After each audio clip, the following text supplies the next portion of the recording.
নির্বাচনের আগে পিআর দাবির আন্দোলনে উদ্বিগ্ন বিএনপি। আগামী সংসদে সিদ্ধান্ত ছেড়ে দেওয়ার আহ্বান নেতাদের। জুলাই সনদ বাস্তবায়নে নভেম্বরে গণভোট চায় জামাত। চাকসু নির্বাচনের প্রচারণায় শেষ দিনের ব্যস্ততা। শিক্ষার্থীদের দাঁড়ে দাঁড়ে প্রার্থীরা। রাকসুতেও দুদিন পর ভোট। ক্যাম্পাসে জমজমাট গণসংযোগ। আবারও সড়কে 7 কলেজের শিক্ষার্থীরা। দ্রুত অধ্যাদেশ বাস্তবায়নের দাবিতে শিক্ষা ভবন অভিমুখে পদযাত্রা। 3 দফা আদায়ে শহীদ মিনারে এমপি ও শিক্ষকদের অবস্থান। এবং ইসরায়েল হামাস বন্দি বিনিময় শুরু। 20 জিম্মিকে মুক্তি। প্রায় 2000 ফিলিস্তিনিকে ফেরত দেবে তেল আবিব। শান্তি প্রক্রিয়া এগিয়ে নিতে তেল আবিবে ট্রাম্প।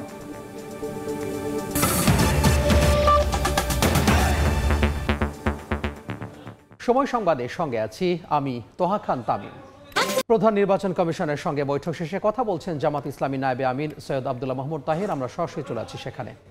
আমাদের জানিয়েছে অনেক জায়গায় তারা রিটার্নিং অফিসার নিয়োগ করছে, চেঞ্জ করতেছে ইত্যাদি। আমরা বলেছি যে এটা যেন লটারির মাধ্যমে হয়, যেটা করা দরকার, যাতে করে একটা নিরপেক্ষতা বহিঃপ্রকাশ সেখানে ঘটে। সবাইকে ধন্যবাদ। জি,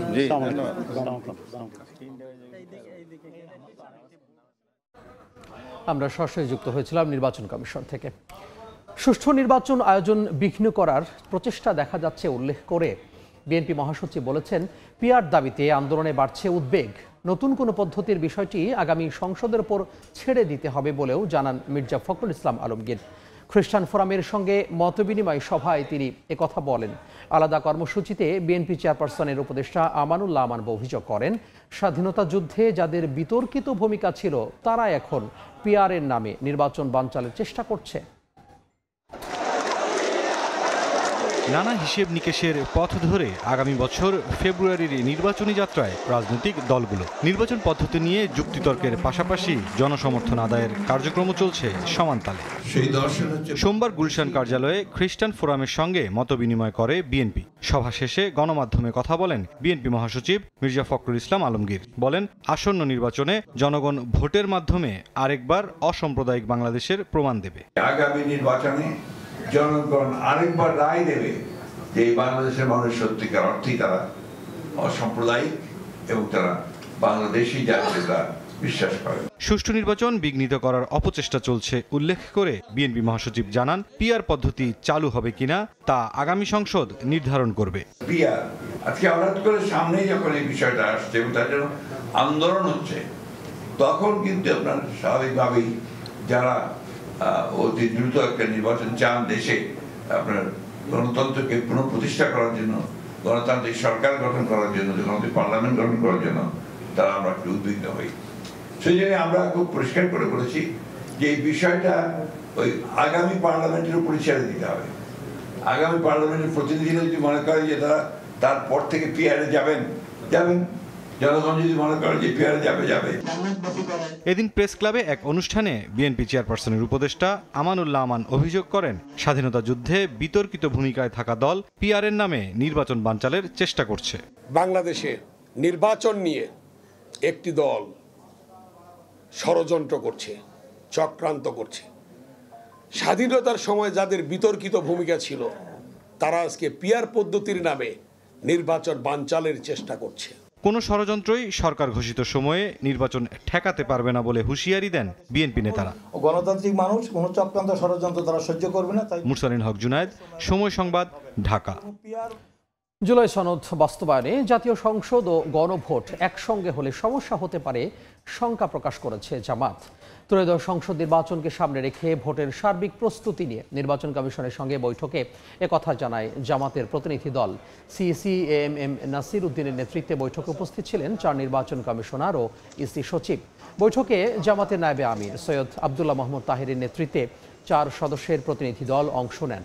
পরে সংবাদ সম্মেলনে জামাতের নায়েবে আমির সৈয়দ আব্দুল্লাহ মাহমুদ তাহির জানান, জাতীয় ঐকমত্য কমিশনের সঙ্গে দলের আলোচনার পরিপ্রেক্ষিতে নানা সুপারিশও ইসির আলোচনায় উঠে আসে।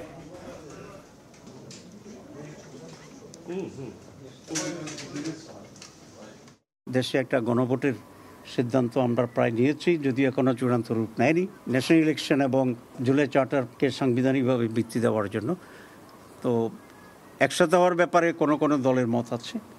আমরা বলেছি না, এটা আলাদা হইতে হবে, কারণ দুইটা বিষয়। একটা হচ্ছে আমাদের কতগুলো রিফর্মস আছে, এটা ইলেকশন যখন হোক, ইলেকশন যেভাবে হোক, তার বাইরে এটা জাতির জন্য একটা স্থায়ী একটা রিফর্মসের বিষয়।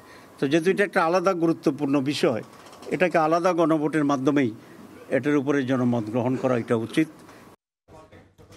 হেফাজত ইসলাম একটি অরাজনৈতিক সংগঠন, এতে দলীয় রাজনীতির সুযোগ নেই বলে মন্তব্য করেছেন সংগঠনের যুগ্ম মহাসচিব মামুনুল হক। সেক্ষেত্রে কোনো দলের সঙ্গে জোট করারও পরিকল্পনা নেই, তবে সংগঠনের নেতাকর্মীরা অন্য রাজনৈতিক প্ল্যাটফর্মে যুক্ত থাকতে পারবেন বলে মন্তব্য করেন তিনি। দুপুরে ঢাকা রিপোর্টার্স ইউনিটিতে সংবাদ সম্মেলনে এসব তথ্য জানান তিনি। এদিকে অনতিবিলম্বে অন্তর্বর্তী সরকারকে সঙ্গীত শিক্ষক নিয়োগের বিধিমালা বাতিল করে ধর্মীয় শিক্ষক নিয়োগের বিধিমালা জারির দাবি জানিয়েছে হেফাজত ইসলাম। সংগঠনটির মহাসচিব সাজিদুর রহমান বলেন, ধর্মপ্রাণ অভিভাবকদের মতামত না নিয়ে প্রাথমিক শিক্ষায় গান বাদ্য চাপিয়ে দেওয়া হয়েছে, যা ষড়যন্ত্রমূলক।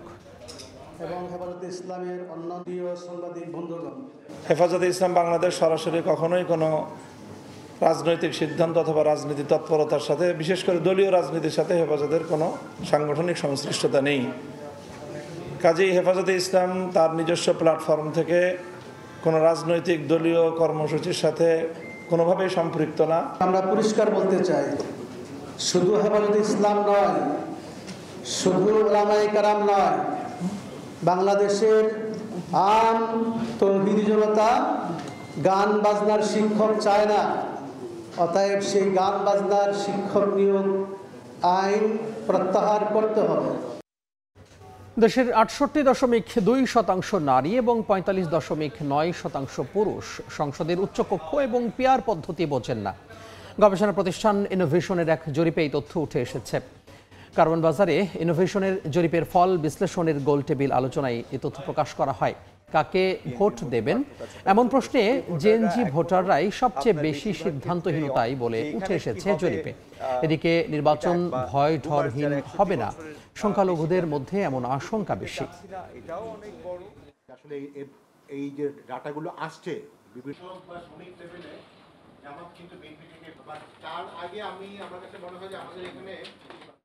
আপার হাউস পিআর নিয়ে অনেক কথা হচ্ছে, সামনে একটা গণভোটের কথাও আসছে। ৬৮.২% নারী রেসপন্ডেন্ট বলেছে তারা আপার হাউস পিআর সম্পর্কে শুনেনি।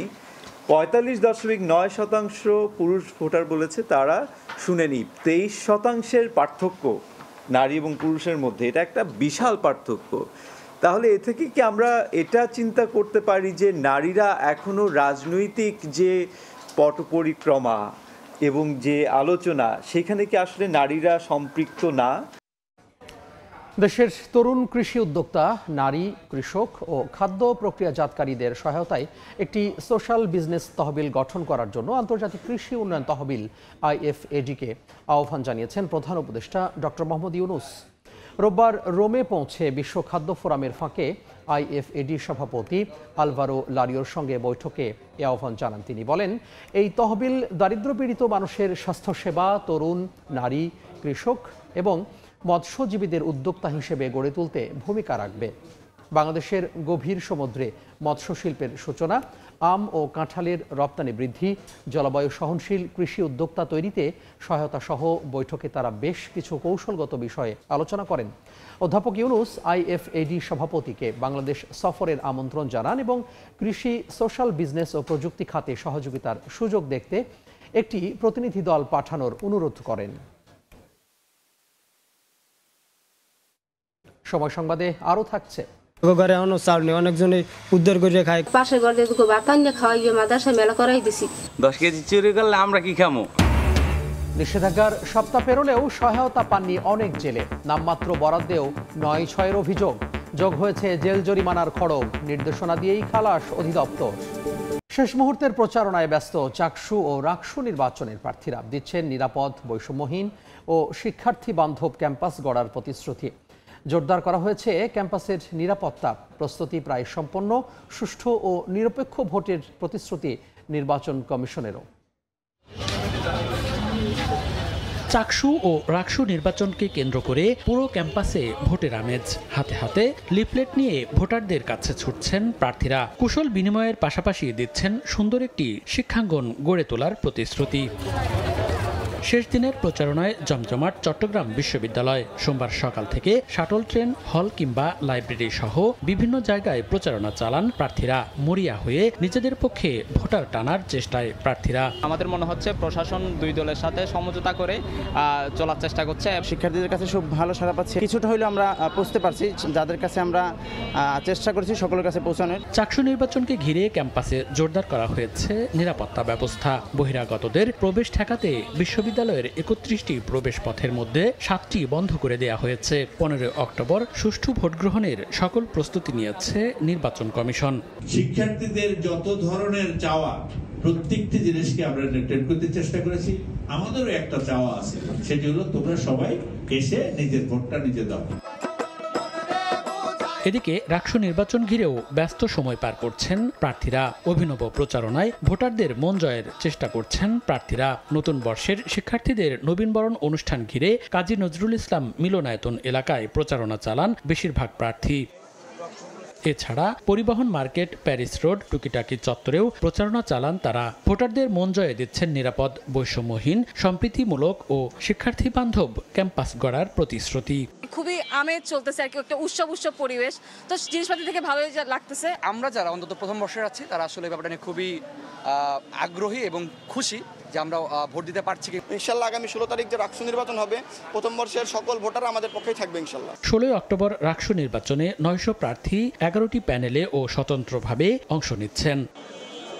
মনিরুজ্জামান প্রান্ত, সময় সংবাদ। এই মুহূর্তে চট্টগ্রাম বিশ্ববিদ্যালয়ে আছেন নিগার মেহরিন রিনি এবং রাজশাহী বিশ্ববিদ্যালয়ে আছেন মওদুদ রানা। আমরা প্রথমে যাচ্ছি চট্টগ্রামে রিনির কাছে। চাকসুর শেষ সময়ের প্রচারণায় ব্যস্ত হয়ে উঠেছেন প্রার্থীরা। আজকে রাত 10:30 পর্যন্ত এই প্রচারণা চলমান থাকবে। এর পর দিন থেকে তারা আর প্রচারণা চালাতে পারবেন না, কারণ আচরণবিধি অনুযায়ী যেই 15 তারিখ যে ভোট হবে, ভোটের 24 ঘন্টা আগ পর্যন্ত প্রার্থীরা প্রচারণা কার্যক্রম চালাতে পারবেন। সেজন্যই আমরা দেখছি যে বিশ্ববিদ্যালয়ের স্টেশনে আসলে ভিড় জমে গিয়েছে প্রার্থী এবং ভোটারদের, কারণ এখন যেহেতু বিকেল হয়ে গিয়েছে, তাই বিশ্ববিদ্যালয়ের বিভিন্ন ক্লাস পরীক্ষা সেগুলো শেষ হয়েছে।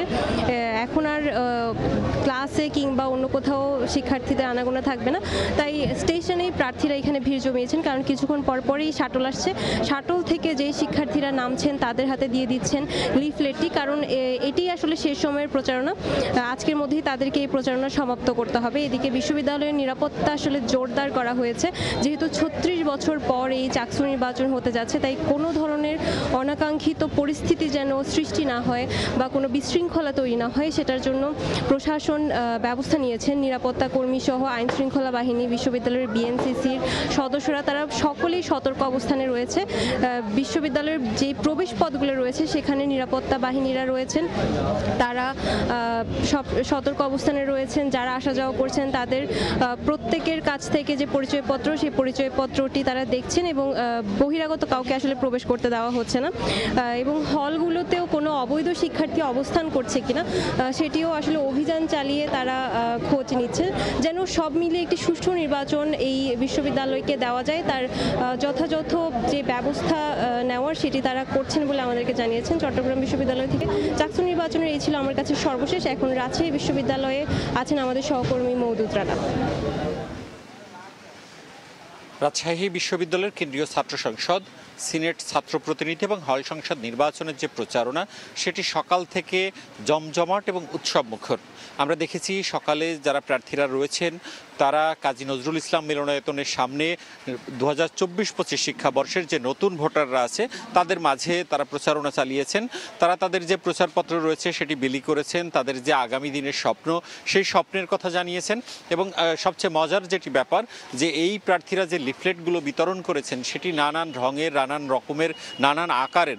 কেউ কেউ তাদের যে ব্যালট নম্বর সেই নম্বরটি উল্লেখ করেছেন, কেউ কেউ নানান যে বিশ্ববিদ্যালয়ের শিক্ষা, পঠন পাঠন সেগুলোকে অগ্রাধিকার দিয়েছেন।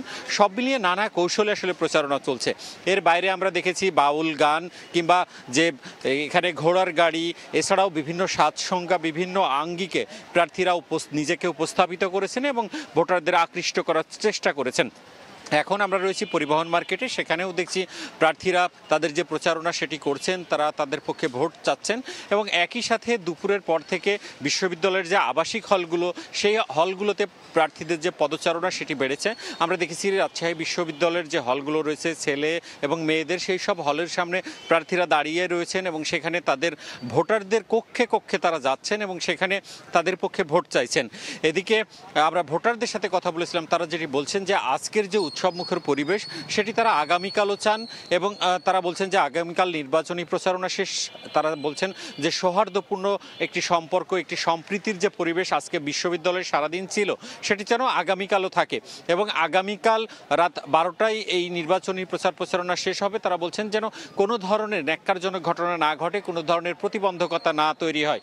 কিছুক্ষণ আগে রাজশাহী বিশ্ববিদ্যালয়ের উপাচার্য তিনি রাকসু নির্বাচন কমিশন কার্যালয় তিনি সেখানে গিয়েছিলেন, তিনি ঘুরে দেখে সাংবাদিকদের জানিয়েছেন যে তার যে প্রস্তুতি সেটি শেষ হয়েছে এবং তিনি মনে করছেন যে একটি অবাধ, সুষ্ঠু ও সুন্দর নির্বাচন অনুষ্ঠিত হবে। এই ছিল রাজশাহী বিশ্ববিদ্যালয় থেকে আমার কাছে সর্বশেষ। আমরা সরাসরি যুক্ত হয়েছিলাম রাজশাহী এবং চট্টগ্রাম বিশ্ববিদ্যালয় থেকে। 7 কলেজের শিক্ষার্থীরা আবারও রাস্তায়। ঢাকা সেন্ট্রাল ইউনিভার্সিটি অধ্যাদেশ 2025 দ্রুত বাস্তবায়নের দাবিতে সকালে শিক্ষা ভবন অভিমুখে পদযাত্রা করেন তারা। দীর্ঘদিন ধরে প্রশাসনিক জটিলতা, একাডেমিক সমস্যা সহ নানা সংকটে ভোগা শিক্ষার্থীরা বলছেন সরকার ঘোষিত আইনের কার্যকর রোডম্যাপ না পাওয়া পর্যন্ত আন্দোলন থেকে সরবেন না তারা। ঢাকার 7টি কলেজকে একীভূত করে প্রস্তাবিত ঢাকা সেন্ট্রাল ইউনিভার্সিটির চূড়ান্ত অধ্যাদেশ জারির দাবিতে বিক্ষোভ করেছেন ওই 7 কলেজের কয়েকশো শিক্ষার্থী। সোমবার পদযাত্রা নিয়ে শিক্ষা ভবনের সামনে অবস্থান নেন শিক্ষার্থীরা। সরকার ঘোষিত প্রস্তাবিত অধ্যাদেশ বাস্তবায়নের সুনির্দিষ্ট রোডম্যাপ না পেলে ঘরে ফিরবেন না বলেও ঘোষণা দেন তারা। 13টি মাস আমরা অতিবাহিত করেছি শুধুমাত্র এই দুটি কাজ করতে গিয়ে। আমাদের অধ্যাদেশ এখনো জারি হয়নি। আপনারা জানেন আমাদের 23-24 সেশন 24-25 সেশন অলরেডি আমাদের চলে আসতেছে, পরবর্তী সেশনগুলো আসবে। আমরা চাই আজকে যদি রাষ্ট্রের কাছ থেকে সরাসরি এসে আমাদের নির্দিষ্ট টাইমটা না বলে যায় যে আমরা এতদিনের মধ্যে অধ্যাদেশ দিব, তাহলে আমরা এখান থেকে যাব না। এ সময় শৃঙ্খলা বজায় রেখে শান্তিপূর্ণ কর্মসূচি পালনের জন্য আন্দোলনরত শিক্ষার্থীদের সঙ্গে কয়েক দফা আলোচনা করেন ঢাকা মহানগর পুলিশের কর্মকর্তারা।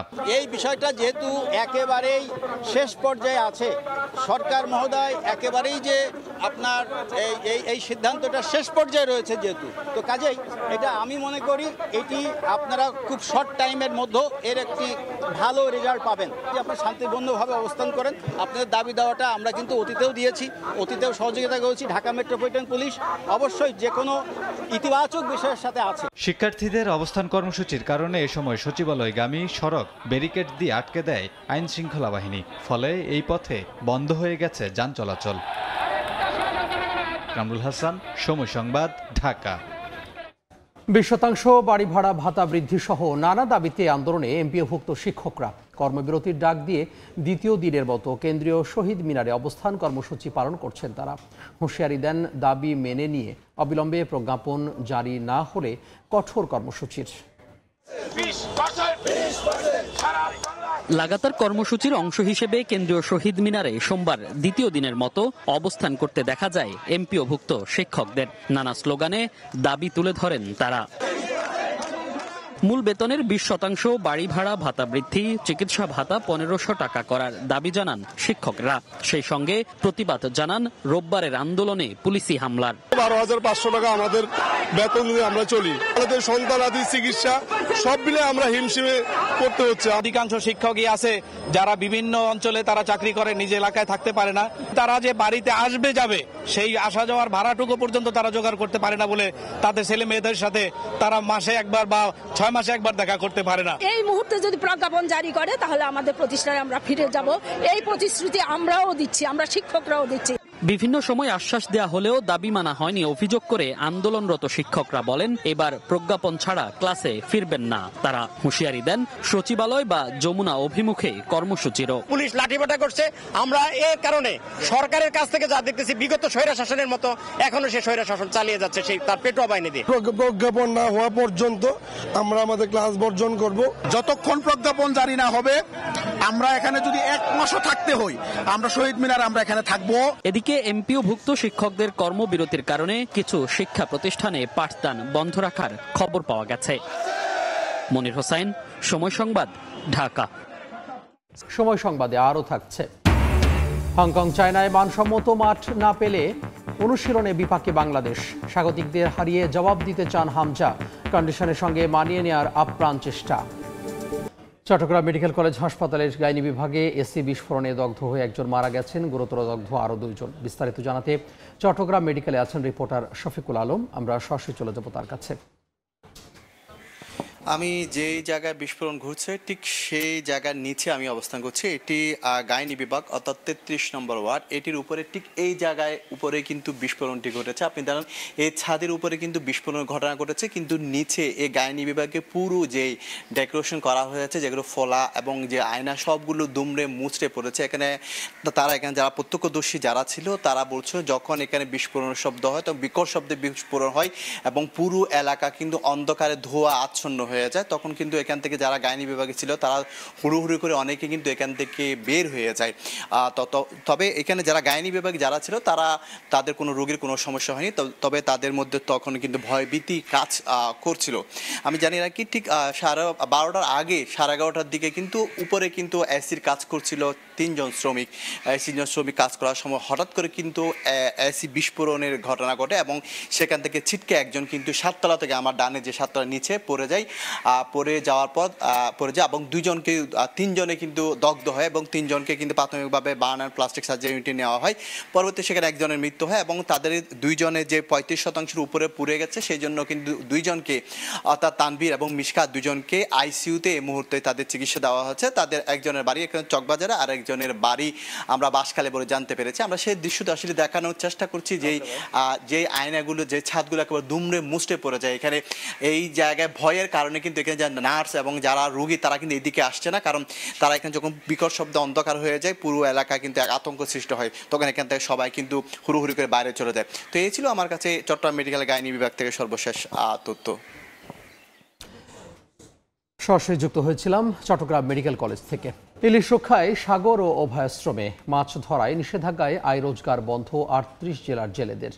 এখনও সরকারি সহায়তা পায়নি অনেক পরিবার, তাদের দিন কাটছে অর্ধাহারে অনাহারে। বরগুনার প্রতিনিধি সাইফুল মিরাজের সহযোগিতায় এম এ আজিমের রিপোর্ট। মাছ ধরেই চলে বরগুনার জেলে বশিরের পরিবার, কিন্তু মা ইলিশ রক্ষায় বিভিন্ন নদী ও সাগরে মাছ ধরায় 22 দিনের নিষেধাজ্ঞা জারি করেছে সরকার। নিষেধাজ্ঞার সময় সরকারি সহায়তার অপেক্ষায় তিনি, তবে 10 দিনেও মেলেনি কিছুই।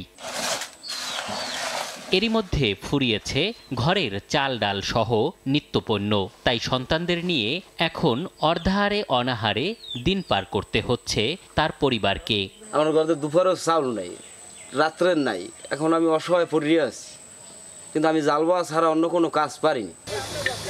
শুধু জেলে বশির নন, নিষেধাজ্ঞার সময় সরকারি সহায়তা না পাওয়ায় বিপাকে উপকূলের হাজারো জেলে পরিবার। কিছু জেলায় সহায়তা হিসেবে দেয়া হয়েছে 25 কেজি করে চাল, তবে এতেও উঠেছে নানা অনিয়মের অভিযোগ। সরকার দেয় 25 কেজি, আমরা 25 কেজি পাই না। হ্যাঁ, আপনার 10 কেজি আবার চুরি করে, 10 কেজি চুরি করলে আমরা কি খামো? আমরা অভিযোগ করুন কোনো পথই তো পাই না, কাটে মৎস্য ভোট করে কয় আমরা কি খাবো। জেলেদের অভিযোগ বরাদ্দের 25 কেজি চালের মধ্যে 18 থেকে 20 কেজি পাচ্ছেন তারা। এতে 22 দিনের সহায়তা হিসেবে দৈনিক মিলেছে মাত্র 800 থেকে 900 গ্রাম চাল, যার বাজার মূল্য সর্বোচ্চ 50 থেকে 60 টাকা। অথচ সংসার খরচ প্রতিদিন 600 থেকে 700 টাকা।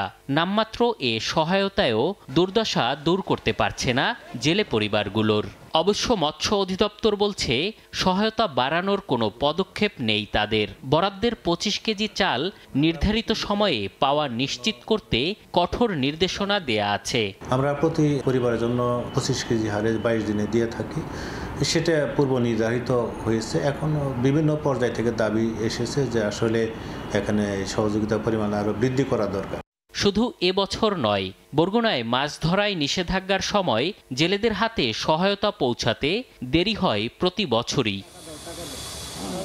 এম এ আজিম, সময় সংবাদ, ঢাকা। স্থায়ীভাবে গাজায় যুদ্ধবিরতির ঘোষণা দিয়েছেন মার্কিন প্রেসিডেন্ট ডোনাল্ড ট্রাম্প। যুদ্ধবিরতি কার্যকরের পর প্রথমবারের মতো বন্দি বিনিময় করেছে ইসরায়েল হামাস। রেড ক্রিসেন্টের তত্ত্বাবধানে ২০ ইসরায়েলি জিম্মিকে মুক্তি দিয়েছে হামাস। চুক্তির অংশ হিসেবে ইসরায়েলের কারাগার থেকে প্রায় ২,০০০ ফিলিস্তিনি বন্দীকে মুক্তি দিচ্ছে নেতানিয়াহু প্রশাসন।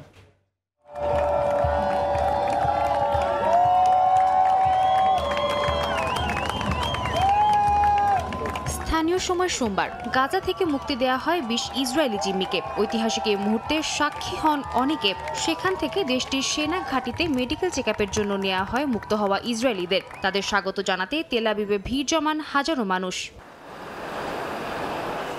চুক্তির অংশ হিসেবে ইসরায়েলি কারাগারে বন্দী থাকা প্রায় ২,০০০ ফিলিস্তিনিকে হস্তান্তরের কার্যক্রমও শুরু হয়ে গেছে। এদের মধ্যে যাবজ্জীবন কারাদণ্ড এবং মৃত্যুদণ্ডে দণ্ডিত ২৫০ ফিলিস্তিনি আছেন। ইসরায়েলের ওফার কারাগারে থাকা ১০৮ ফিলিস্তিনি বন্দীকে স্থানান্তরের জন্য রেড ক্রসের বাস পাঠানো হয়। বাকি ১৪২ কারাবন্দীকে কাতশিয়ট কারাগার থেকে হস্তান্তর করা হবে। চুক্তি মোতাবেক এই ২৫০ বন্দীর মধ্যে ১৩৫ জনকে গাজায়, ১০০ জনকে অধিকৃত পশ্চিম তীরে এবং ১৫ জনকে অধিকৃত পূর্ব জেরুজালেমে পাঠানো হবে। তবে হামাসের শর্ত সত্ত্বেও মুক্তি দেয়া হচ্ছে না ফিলিস্তিনের দুই প্রভাবশালী নেতা মারওয়ান বারঘৌতি এবং আহমদ সাদাতকে। এদিকে মিশরের শান্তি আলোচনায় যোগ দেওয়ার আগে সোমবার ইসরায়েলে পৌঁছান মার্কিন president Donald Trump. Ben Gurion আন্তর্জাতিক বিমানবন্দরে তাকে স্বাগত জানান ইসরায়েলি প্রধানমন্ত্রী বিনিয়ামিন নেতানিয়াহু। এরপর তিনি সরাসরি চলে যান ইসরায়েলের পার্লামেন্ট নেসেটে। মিশরের শার্ম আল শেখের শান্তি সম্মেলনে ট্রাম্প ছাড়াও অংশ নেবেন ২০টি দেশের নেতা। সাদিয়া তাসনিম, সময় সংবাদ। এশিয়ান কাপ বাছাইয়ে বাঁচা মরার ম্যাচে কাল হংকং চায়নার মুখোমুখি হবে বাংলাদেশ। অ্যাওয়ে ম্যাচ সামনে রেখে বাংলাদেশ সময় আজ বিকাল 4:30টায় কাইতাক স্টেডিয়ামে অনুশীলন করবেন হামজা জামালরা। এই মুহূর্তে স্টেডিয়ামে আছেন রিপোর্টার ফাহিম ইসলাম। সরাসরি চলে যাচ্ছি তার কাছে। বাংলাদেশ সময় আজ 4:30টায় বাংলাদেশ ফুটবল দল এই হংকং চায়নার কাইতাক স্টেডিয়ামে অনুশীলন করবে। এর আগে প্রেস কনফারেন্স রয়েছে, সেখানে কথা বলবেন বাংলাদেশ ফুটবল দলের অধিনায়ক জামাল ভুঁইয়া ও কোচ হাবিয়ার কাবরেরা। কিছুক্ষণ আগে কিন্তু আসলে কাইতাক স্টেডিয়ামের প্রেস কনফারেন্স রুমে কথা বলেছেন ওয়েসলি ওয়েস্টউড, হংকং চায়নার কোচ ও হংকং চায়নার অধিনায়ক। এরপরেই কিন্তু তারা অনুশীলন করেছেন। যদি প্রেস কনফারেন্সের কিছু কথা বলি, তারা বলেছেন যে আসলে যে বাংলাদেশ দলকে আসলে তারা যেভাবে প্রত্যাশা করেছিলেন সেই প্রত্যাশার থেকে আরও ভালো খেলেছে বাংলাদেশ দল। এত বেশি যে আসলে যে বাংলাদেশ দল যে ফাস্ট ফুটবল খেলে, অ্যাটাকিং ফুটবল খেলে, সেই খেলাটা আসলে বাংলাদেশ দলের কাছ থেকে তারা প্রত্যাশা করেননি। সেই অনুযায়ী তারা আসলে এই আজকের প্রস্তুতিটা নেবেন এবং কি বাংলাদেশ দলের যেই পোস্টার বয় রয়েছেন হামজা চৌধুরী, তাকে নিয়েও কিন্তু আসলে বাংলাদেশ থেকে আসা সাংবাদিকরা কথা বলেছেন। তিনি বলেছেন যে আসলে হামজা চৌধুরীকে বেঞ্চে বসিয়ে রাখার যে বিষয়টা, সেই বিষয়টা কিন্তু আসলে তিনি মজার ছলে বলেছেন। হামজা আসলে এত বড় মাপের ফুটবলার, তিনি কোন পজিশনে খেলেন বা কিভাবে তার দলের সঙ্গে মানিয়ে নেবে, সেটার জন্যই আসলে মজা করে তাকে বেঞ্চে রাখার কথা বলেছেন। আর বাংলাদেশ ফুটবল দলের যদি কথা বলি, বাংলাদেশ ফুটবল দল কিন্তু আর কিছুক্ষণ পরেই কিন্তু এখানে অনুশীলনের মাঠে নামবেন এবং যে মাঠটা কাইতাক স্টেডিয়াম, সেই মাঠে কিন্তু ছাদ খোলা মাঠে বাংলাদেশ ফুটবল দল খেলতে হবে। সেখানে 50,000 দর্শক থাকবেন, দর্শকদের একটা চাপ থাকবে। ছাদ খোলা মাঠের যে একটা আবহাওয়া, যে এনভায়রনমেন্ট, সেটা কিন্তু থাকবে। সেই চাপটাই কিন্তু সামাল দিতে হবে হামজা সমিত, জামাল, ফাহমিদুলদের। সেই চাপটা কিন্তু সামাল দিতে পারলেই কিন্তু যে 3 পয়েন্ট, সেই 3 পয়েন্ট পাবে। কারণ এশিয়ান কাপের মূল পর্বে জায়গা করে নিতে হলে এই যে 3 পয়েন্ট, সেই 3 পয়েন্ট ছাড়া বাংলাদেশের সামনে কোনো পথ খোলা নেই। সেই জন্য আসলে কিন্তু বাংলাদেশের যেই পরিকল্পনা থাকবে, অ্যাটাকিং ডিফেন্স সামলে আসলে অ্যাটাকিং খেলে হংকং চায়নাকে পরাস্ত করে আসলে 3 পয়েন্ট নিয়ে মাঠ ছাড়া। তো হংকং চায়না থেকে বাংলাদেশ ফুটবল দলের হংকং ম্যাচের যে আপডেটস, তা নিয়েছিল আমার কাছে সবশেষ খবর। সহকর্মী ফাহিম ইসলাম যুক্ত হয়েছিলেন হংকং চায়না থেকে। এ পর্যায়ে শীর্ষ সংবাদগুলো জানিয়ে দিচ্ছি আরও একবার। নির্বাচনের আগে পিআর দাবির আন্দোলনে উদ্বিগ্ন বিএনপি। আগামী সংসদে সিদ্ধান্ত ছেড়ে দেওয়ার আহ্বান নেতাদের। জুলাই সনদ বাস্তবায়নে নভেম্বরে গণভোট চায় জামাত। চাকসু নির্বাচনের প্রচারণায় শেষ দিনের ব্যস্ততা। শিক্ষার্থীদের দাঁড়ে দাঁড়ে প্রার্থীরা। রাকসুতেও 2 দিন পর ভোট। ক্যাম্পাসে জমজমাট গণসংযোগ।